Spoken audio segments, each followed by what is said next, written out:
Баршаңызға сәлем. Бүгін үй жағдайында өте керемет салқын шай жасайтын боламыз. Дүкендегі Макси шайдан еш артықшылығы жоқ.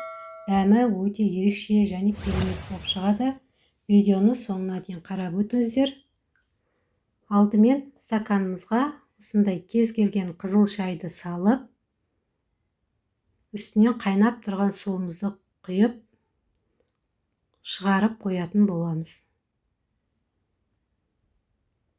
Шайымызға құятын суды алдын ала қайнатып суытып қойдым. Сіздер де солай жасасаңыздар болады. Енді апельсин мен лимонымды осылай турап алатын боламын. Көк шаймен де жасауға болады. Мен балаларға болғандықтан осындай қызыл шаймен жасадым. Енді графинімізге осындай жалбыздарымыздың жапырағын салатын боламыз.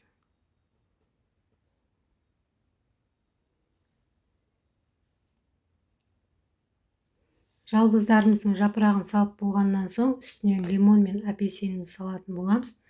Және де мен алдын ала сироп дайындап қойдым. 100 грамм қантқа 100 грамм суды құйып, газде қоюланғанша қайнатып алсаңыздар, осы шайдың дәмі одан сайын ерекше болады. Үстінен құйып, енді шайымызды осылай сүзгішпен сүзіп қосатын боламыз. Үстінен суыған суымызды құйып, кішкене араластырып жіберсек, біздің шайымыз дайын. Сіздер өз қалауларыңызша көлемін ұлғайтып жасасаңыздар да болады. Дәмі де, түрі де ерекше болып шығады. Және холодильникке қойып, салқындатып ішсеңіздер де шөлді қандыратын сусын. Егер де менің видеом ұнап жатса, менің арнама тіркеліп, мені қолдап өтіңіздер.